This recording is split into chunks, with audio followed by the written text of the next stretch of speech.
You know, my mother, when she was ill, yeah, one of my brothers, he was looking after her. May Allah Jalla wa Ala reward him. One time, he brought to her, you know, a red flower. Yeah, red flower. And he gave it to her. She kept that red flower next to her. And she, whenever anyone comes, she says, my beloved brought me a flower. You might take it for granted that your parents do not need these emotional touches. You might take it for granted. You might take it for granted that your father doesn't need a hug from you, or your father doesn't need you to kiss him, or your father doesn't need you to say, Dad, can I do anything for you?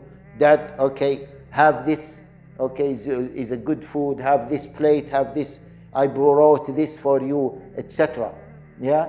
You might belittle this, or you might take it for granted. And especially if you have a strong father, you look at your father as a strong person that doesn't need these things. No, brothers. No. Yeah? Your father, your mother, they really appreciate any emotional moment, reaction, statement, yeah, from you. So don't take that for granted. Of course, if you lost your parents, look at the rahmah of Islam again. That if you lost your parents, it doesn't mean the end of your life. It doesn't mean that you cannot be righteous to them. No. Still, subhanallah, you can, as the Prophet ﷺ said, you can make dua for them. You can give sadaqah for them. And you can what? Be nice to the people who were close to them. Yeah? And this is maybe another point I wanted to. Never ever, yeah, show any person your father used to like, or is a friend of your father, or a relative of your father or mother. Never ever show them that you don't care for them or you don't respect them. Respect them for the respect of their father, because they see you as an extension of your father. Yeah? And this is one of the things the Prophet ﷺ said that you can do for your parents. Anyway, the Prophet ﷺ said what? Make dua. Make sadaqah.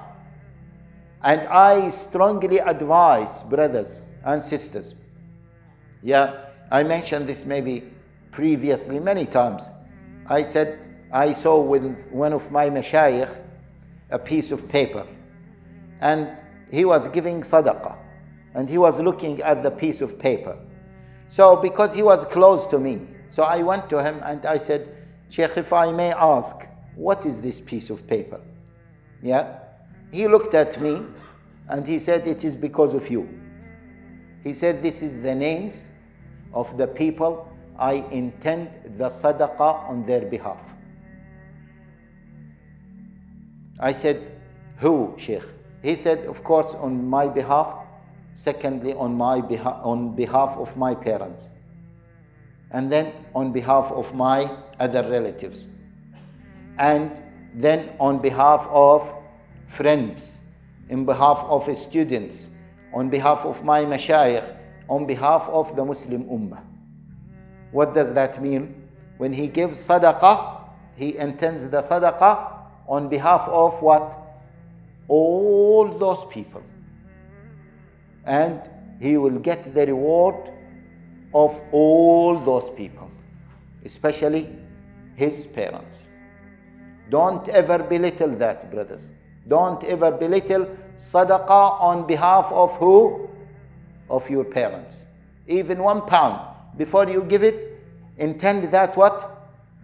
Yeah, that this is on behalf of me, on behalf of my parents, on behalf of the list. And you can have a list like this, and what? Whenever you intend sadaqah or you give sadaqah, say, Ya Allah, on behalf of the people in the list, especially your parents. May Allah Jalla wa Ala make us righteous to our parents in this life and after they die. Ameen. May Allah Jalla wa Ala forgive us for our shortcomings and our disobedience that we have shown our parents. Jazakumullah khairan.